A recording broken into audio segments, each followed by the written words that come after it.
জায়গায় আমি উপজাতি এলাকা বলে বিশেষ করে উল্লেখ করবার চেষ্টা করছি। আপনারা যে বিজেপি সরকার আসলেন আইপিএফ কে আলাদা রাজ্য তৈরি করার স্লোগান দিয়ে একটা অংশ, বিশেষ করে উপজাতি অংশের ছাত্র যুব যারা এবং মধ্যবিত্ত অংশ, এমনকি এদের মধ্যে শিক্ষক, কেরানি, কর্মচারী উপজাতি অংশের, যাদের এই চাকরিগুলি পাওয়ার পেছনেও মার্ক্সবাদী কমিউনিস্ট পার্টি, বামফ্রন্ট সরকারের কৃতিত্ব সর্বাধিক। তারা না আসতে পারে তারা এই কাজও পেতেন না।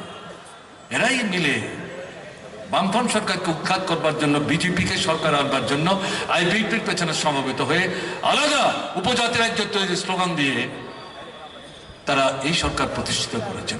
এই সরকার এডিসি নির্বাচনে পরাস্ত হয়েছে, সংখ্যাগরিষ্ঠতা অর্জন করতে পারে। ঠিক আছে, একটা নতুন দল তৈরি হয়েছে নতুন একটা স্লোগান নিয়ে, তাদেরকে সাহায্য করবেন না কেন? আমাদের সময়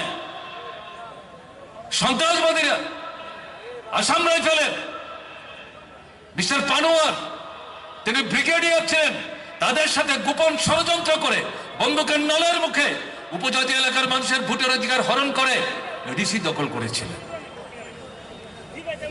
এরকম পরিস্থিতিতে বামফ্রন্ট সরকারের তরফ থেকে আমরা বলেছি যা হওয়ার হয়েছে, লড়াই চলবে, নীতির লড়াই, মতাদর্শের লড়াই, কর্মসূচির লড়াই।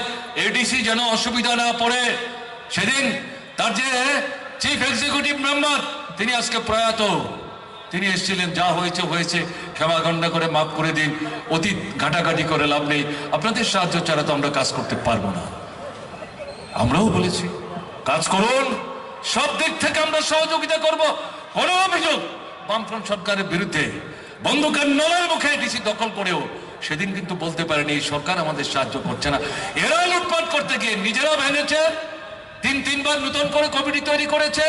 বামফ্রন্ট সরকারের কাছে এসে একটা অংশ বলছে আপনারা আমরা মিলে একটা নতুন করে এডিসি তৈরি করি, আমাদের তরফ থেকে পরিষ্কার বলে দেওয়া হয়েছে এর মধ্যে আমরা নাই, আপনারা চালান, আমরা দেখব ঠিকভাবে যদি কাজ করেন সহযোগিতা করব, না হলে লড়াই চলবে।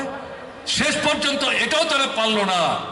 রাজ্যপাল বিশেষ কমিশন বসিয়ে এই দুর্নীতির হাত থেকে, লুটের হাত থেকে, এদের হাত থেকে এডিসিকে বাঁচাবার জন্য ভেঙে দিয়ে নতুন নির্বাচনের ঘোষণা দিয়েছিল। কিন্তু অভিযোগ তো কেউ করতে পারেনি।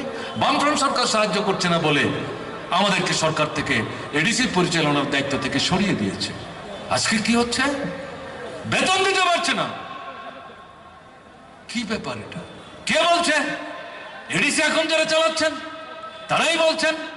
তারা যে খুব কেসে কথা বলছেন, গলা ঝাঁকিয়ে বলছেন ঘটনা তা না, এটা তাদের রাজনৈতিক বাধ্যবাধকতার থেকে তারা কি বলবেন না বলবেন তাদের ব্যাপার, এ নিয়ে আমাদের কোনো বক্তব্য নেই। কিন্তু অসুবিধায় কারা পড়ছেন? বুঝাতে অংশের মানুষ। কি হচ্ছে?